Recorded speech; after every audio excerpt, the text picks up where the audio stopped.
கர்த்தராகிய இயேசு கிறிஸ்துவின் நாமம் மகிமைப்படுவதாக. கிறிஸ்துவுக்குள் பிரியமானவர்களே, இந்த காணொளி மூலமாக உங்களை சந்திப்பதில் மிகுந்த மகிழ்ச்சி அடைகிறேன். கர்த்தராகிய இயேசு கிறிஸ்துவின் நாமத்தினாலே உங்களை வாழ்த்துகிறேன். அன்போடு என்னுடைய வணக்கத்தை தெரிவித்துக் கொள்கிறேன். உங்களுக்கு சமாதானம் உண்டாவதாக. இந்த நாளிலும் சிந்தனைக்காக எடுத்துக்கொண்ட தலைப்பு, தேவன் கிறிஸ்தவர்களுக்கு மாத்திரமா தேவன். ஆதாரமாக எடுத்துக்கொண்ட வசனம் ரோமர் 3ஆம் அதிகாரம் 29வது வசனம். தேவன் யூதருக்கு மாத்திரமா தேவன்? புறஜாதிகளுக்கும் தேவன் அல்லவா? ஆம், புறஜாதிகளுக்கும் அவர் தேவன்தான் என்கிற வசனத்தின் அடிப்படையில் சில காரியங்களை சிந்திக்கலாம் என்று சொல்லி கர்த்தருக்குள் ஆசைப்படுகிறேன்.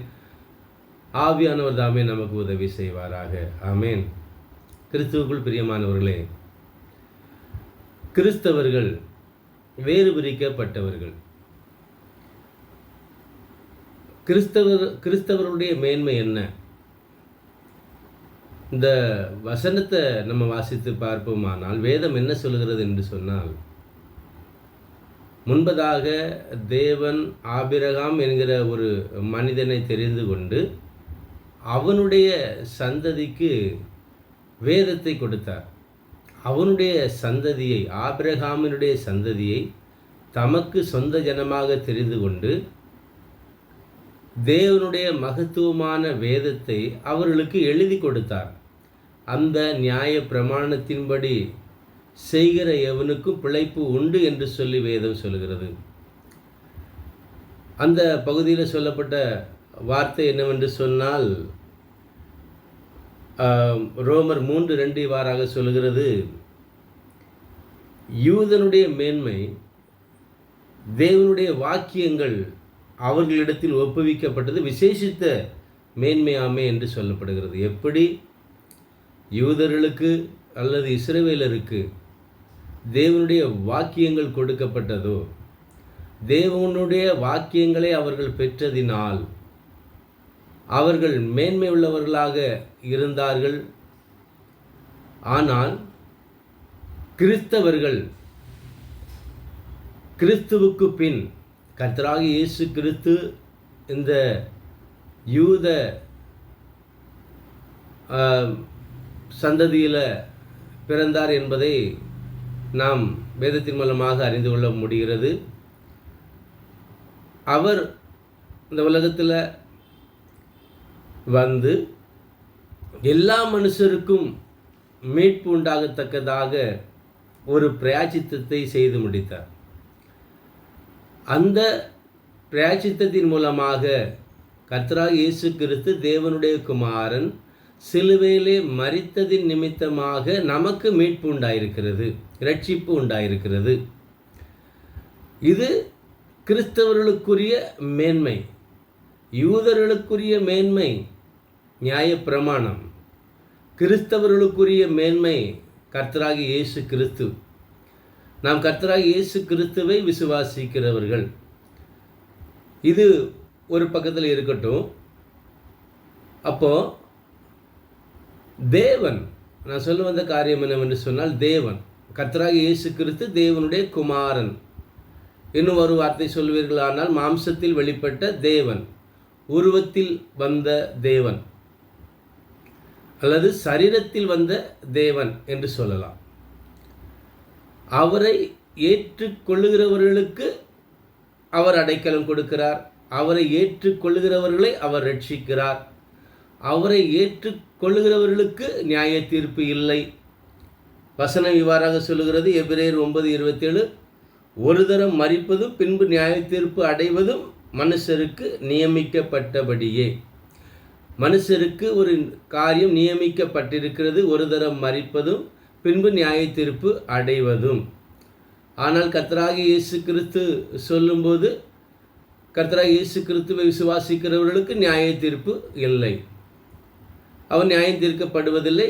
இது கிறிஸ்தவர்களுக்கு உண்டாயிருக்கின்ற சிறந்த ஒரு சலுகை. கர்த்தராகிய இயேசு கிறிஸ்துவை ஏற்றுக்கொண்டு அல்லது விசுவாசிக்கிறதினால், விசுவாசிக்கிறேன் என்று சொல்கிறவன் அவரை வாழ்க்கையில் மாதிரியை காண்பிக்க வேண்டும். ஆண்டவர் நம்மிடத்தில் வேறு எதையுமே எதிர்பார்க்கல. உண்மையாயிரு, ஆண்டவருக்கு சாட்சியாயிரு.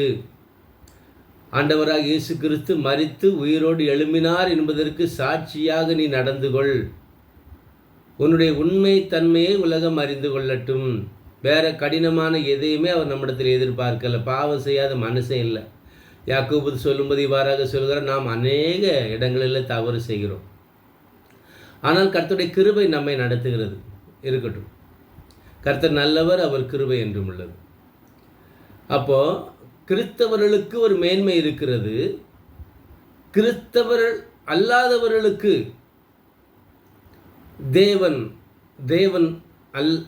தேவன் இல்லையா? நாம் ஆராதிக்கிற தேவன் கிறிஸ்தவர்கள் அல்லாதவர்களுக்கு தேவன் இல்லையா? அவர் எல்லாருக்கும் தேவனாய் இருக்கிறார் என்பதைத்தான் உங்களுக்கு வலியுறுத்தி சொல்ல விரும்புகிறேன். பிதாவாகி தேவனை குறித்து சொல்லப்படுகிற வார்த்தை பூமியில் உள்ள மாம்சமான எல்லார் மேலும் உள்ள அதிகாரத்தையும் கர்த்தராகிய இயேசு கிறிஸ்துவுக்கு கொடுக்கப்பட்டிருக்கிறது.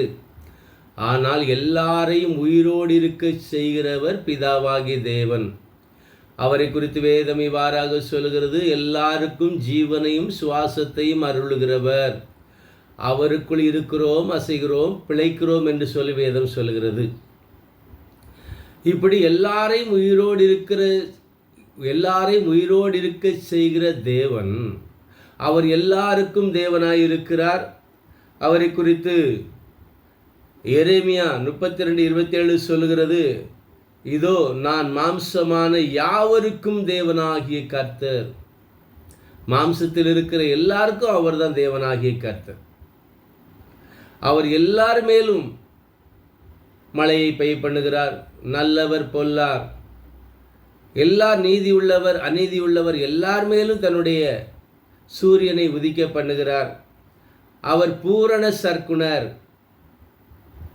உங்கள் பிதா பூரண சர்க்குணராய் இருக்கிறது போல நீங்களும் பூரண சர்க்குணராய் இருக்க கடவுள். பூரண சர்க்குணம் என்பது கொலோசியர் 3:14 சொல்கிறது, பூரண சர்க்குணத்தின் கட்டாகிய அன்பை தரித்து கொள்ளுங்கள். இது நமக்கு கற்றுக் கொடுக்கப்படுகிற ஒரு காரியம். தேவன் அன்பாகவே இருக்கிறார். நான் உங்களில் அன்பாய் இருக்கிறது போல நீங்களும் ஒருவரில் ஒருவர் அன்பாயிருங்கள். அன்பை குறித்து போதிக்கிறது மாத்திரமல்ல, அன்பு வெளிப்பட்டதே கிறிஸ்துவத்தின் அடிப்படையில் தான். கிறிஸ்தவன் தான் அன்பை வெளிப்படுத்தினது. அந்த அன்பு நிமித்தமாக முதலாவது தேவன் மேல் வைக்கிற அன்பு, அதே போல மனுஷர் மேல் வைக்கிற அன்பு. இப்படி 2 விதத்தில் இருக்கு. தேவனிடத்தில் அன்பாயிருக்கிறேன் என்று சொல்லுகிறவன் தன்னுடைய சொந்த சகோதரனிடத்திலும் அன்பாயிருக்க வேண்டும். இதற்கு ஒருபடி மேலே போய் எல்லா மனுஷரிடத்திலும் அன்பாயிருக்கிற ஒரு பக்குவம், ஒரு இருதயம், இது தேவனால் உண்டாகிறது. அப்படிப்பட்ட அப்படிப்பட்ட ஒரு தன்மைக்கு நாம் வளர வேண்டும் என்பது தேவனுடைய சித்தமாக இருக்கிறது. நாம் அன்பாயிருக்க வேண்டும் என்பதே அவருடைய கற்பனையாக இருக்கிறது. நாம் அன்புள்ளவர்களாக நடந்து கொள்ள வேண்டும். கிறிஸ்துவுக்குள் பிரியமானவர்களே, கிறிஸ்தவத்தை பார்த்து தான் உலக அளவில் மாற்றங்கள் வந்திருக்கிறது. மனிதன் கொன்று மனிதனை தின்று அறியாமை இருளில் வாழ்ந்து கொண்டிருந்த மனிதர்களுக்கு கிறிஸ்தவன் தான் வெளிச்சத்தை கொண்டு வந்தது. இந்த உலகத்தில் தேவன் அல்லாதவைகளை தேவன் என்று தொழுது கொண்டிருந்த மனிதர்களுக்கு தேவனை அறிகிற அறிவை வெளிப்படுத்துவது கிறிஸ்தவம். கிறிஸ்துவுக்கு முன் யூதர்கள் மாதிரிகளாக வாழ்ந்து கொண்டிருந்தார்கள். ஆனால் கிறிஸ்துவுக்கு பின் முதல்ல நான் உங்களுக்கு சொன்னது போல யூதன் என்பவன் ஒரு தகப்பனுடைய சந்ததி. ஆனால் கிறிஸ்தவர்கள் எல்லா ஜனத்தினின்றும் மீட்கப்பட்டவர்களாக இருக்கிறார்கள். அப்போ இன்றைக்கு கிறிஸ்தவர்கள் தான் தேவன் உண்டு என்பதற்கு சாட்சிகளாக இருக்கிறவர்கள். இருக்கட்டும், கர்த்தருடைய நாமம் மகிமைப்படுவதாக.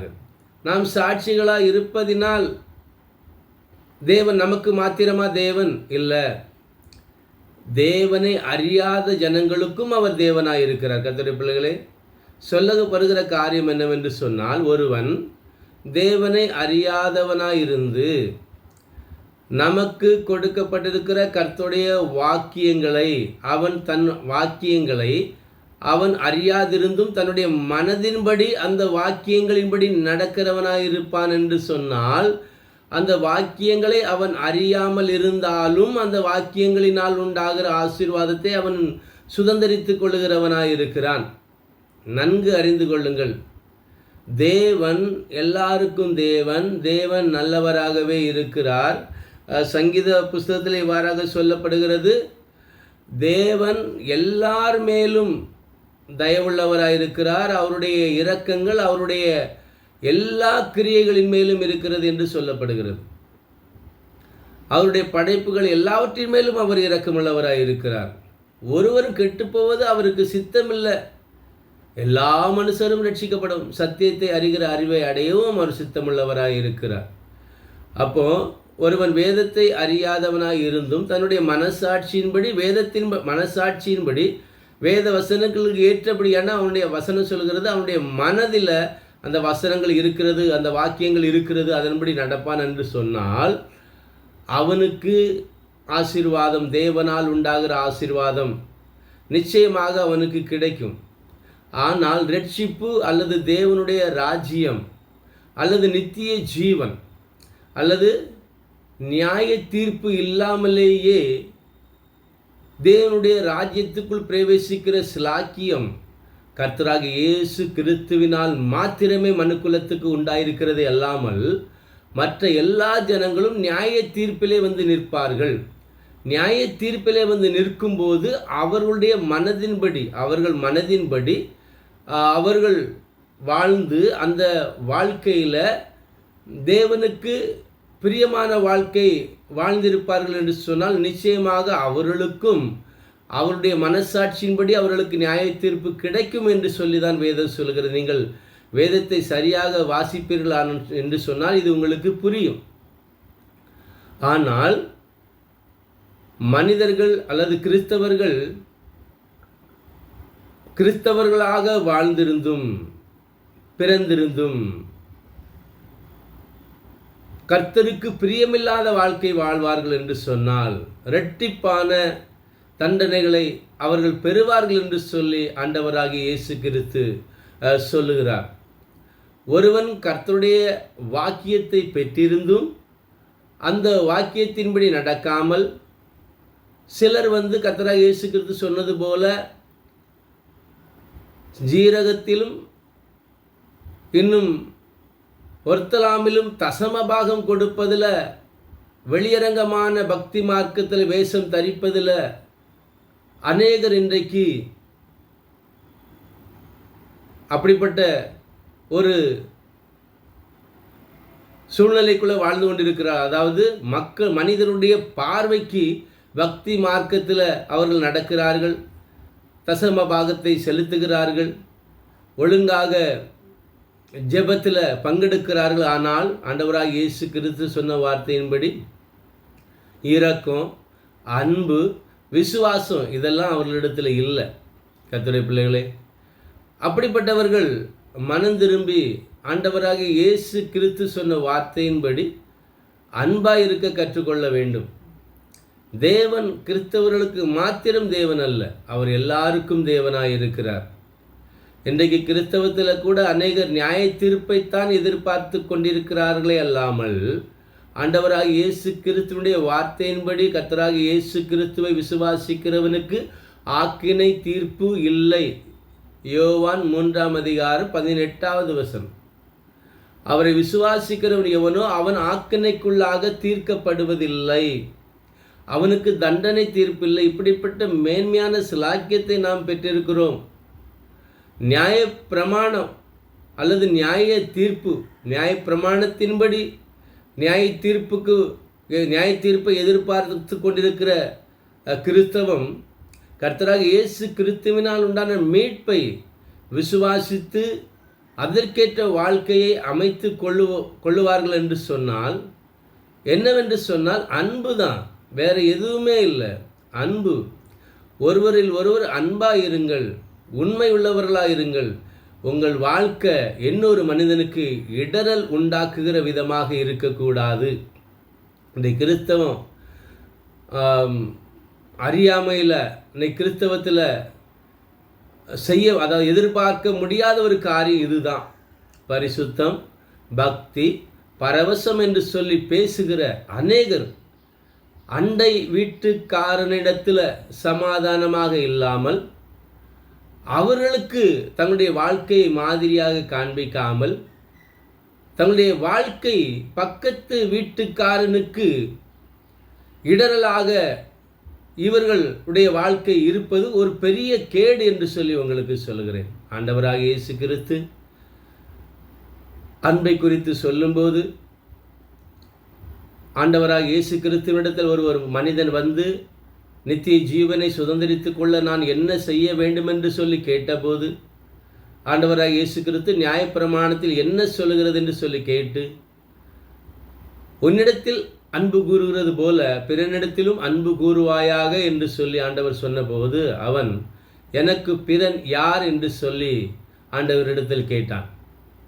கர்த்தருடைய பிள்ளைகளே, உன்னிடத்தில் அன்பு கூறுகிறது போல பிறனிடத்திலும் அன்பு கூறுவாயாக என்கிற வார்த்தை என்கிற பிரமாணத்தின் பொருள் என்னவென்று சொன்னால், உன்னிடத்தில் அன்பு கூறுகிறது போல உன் அண்டை வீட்டுக்காரனிடத்திலும் அன்புள்ளவனாயிரு என்பதுதான் நியாயப்பிரமாணம் போதிக்கிற வார்த்தை. ஆனால் ஆண்டவராக இயேசு கிறிஸ்துவினிடத்தில் அந்த மனுஷன் எனக்கு பிறன் யார் என்று கேட்டபோது, கள்ளர் கையில் அகப்பட்ட ஒரு வழிப்போக்கனை ஆண்டவராக இயேசு கிறிஸ்து காண்பித்தார்.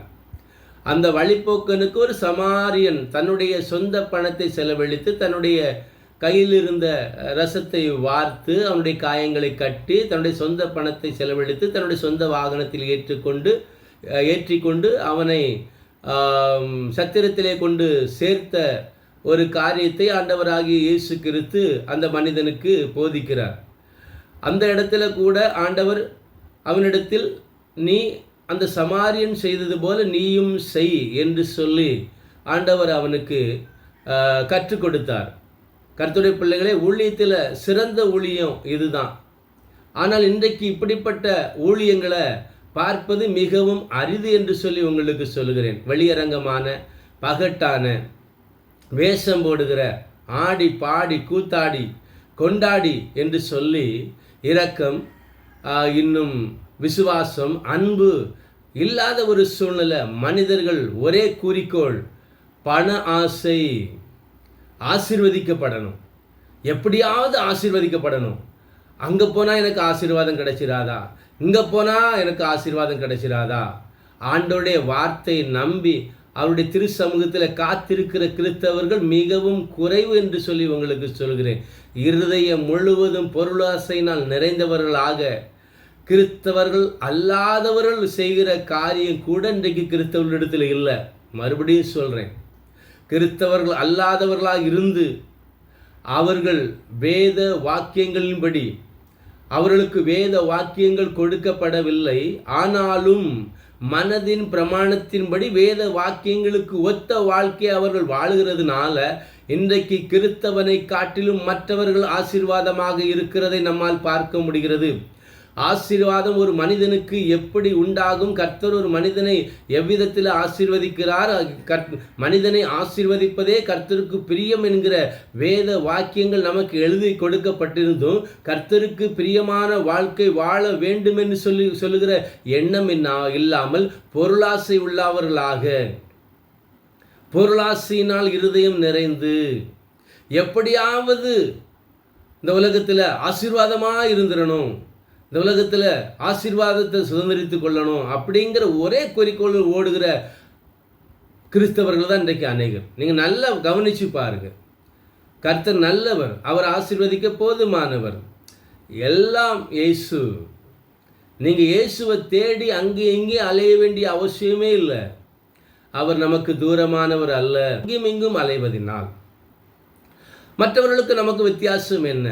கர்த்தரை அறியாத ஜனங்கள், கிறிஸ்தவர்கள் அல்லாதவர்கள் புனித ஸ்தலங்களையும் புனித நதிகளையும் புனித ஸ்நானங்களையும் தேடி அலைகிறார்கள், புனித யாத்திரைகளை செய்கிறார்கள், தங்கள் சரீரங்களை கீறிக்கொள்கிறார்கள், தங்கள் பாதங்களினால் பாதரட்சை இல்லாமல் நடந்து தங்களுக்கு வேதனை, அதாவது தங்களை வருத்தி கொள்கிறார்கள், விரதம் இருக்கிறார்கள். அவர்கள் இப்படிப்பட்ட காரியங்களில் அலைந்து தேடுகிறார்கள். ஏனென்று சொன்னால் அவர்கள் அறியாமையில் இருக்கிறார்கள். ஆனால் நமக்கு வேதம் கொடுக்கப்பட்டிருக்கிறது. கர்த்தராகிய இயேசு கிறிஸ்து நமக்காக இரத்தம் சிந்தியிருக்கிறார். இதில் ஒரு மனிதனுடைய செயல் அல்ல, இயேசு கிறிஸ்து மரித்த தேவன் அல்ல, அவர் உயிர்த்தெழுந்த ஆண்டவர், அவர் உயிரோடு இருக்கிறார். அங்கே போகாதுங்க, அந்த வீட்டுக்கு போகாதுங்க, இயேசு அங்கே இருக்கிறார் என்று சொன்னால் அங்கே போகாதுங்க. நான் சொல்லவில்லை, ஆண்டவர் சொன்ன வார்த்தை. கர்த்தருடைய பிள்ளைகளே, அறிந்து கொள்ளுங்கள். வாழ்க்கையில் கிறிஸ்துவ, கர்த்தராகிய இயேசு கிறிஸ்துவ, அவர் உயிரோடு இருக்கிறார் என்பதை வாழ்க்கையில் காண்பீங்க. ஆண்டவர் விரும்புகிற ஒரே காரியம், உண்மை உள்ளவனாயிரு. கர்த்தருடைய சமூகத்தில் உண்மை உள்ளவனாயிரு. இடரல்கள் நிமித்தம் உலகத்துக்கு ஐயோ.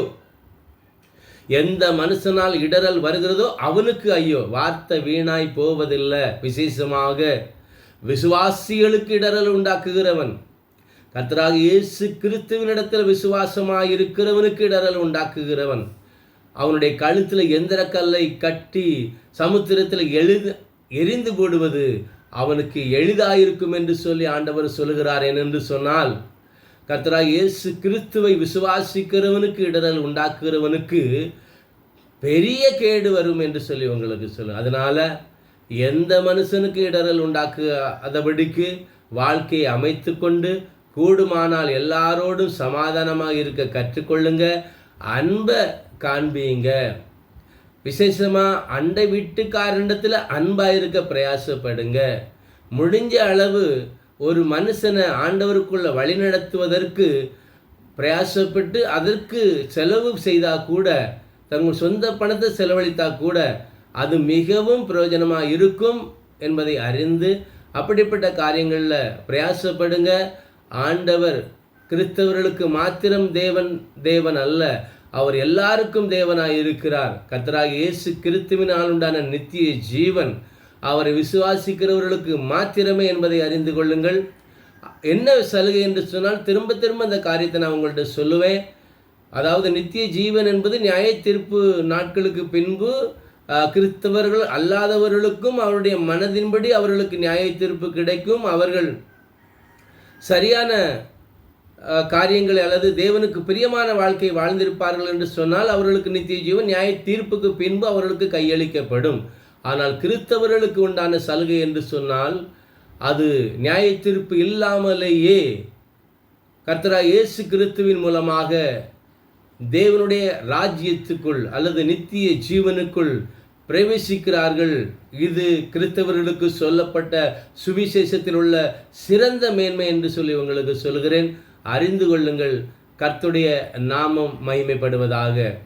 கர்த்தர் தாமே இந்த வசனத்தின் மூலமாக நம்மை ஆசீர்வதிப்பாராக.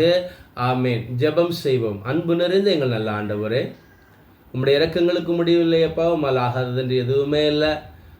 நீர் எல்லா மாம்சமான யாவருக்கும் நீர் தேவனாயிருக்கிறீர். எல்லார் மேலும் இரக்கமுள்ளவராயிருக்கிறீர். எல்லாரும் ரட்சிக்கப்பட வேண்டும் என்பது உம்முடைய சித்தமாக இருக்கிறது. நாங்கள் விசேஷித்தமானவர்களாக இருக்கிறோம் அப்பா. இயேசு கிறிஸ்துவின் நாமத்தை தரித்து கொண்ட நாங்கள் விசேஷித்தமானவர்களாக இருக்கிறோம். வேறு பிரிக்கப்பட்டவர்களாக இருக்கிறோம். இந்த வேறு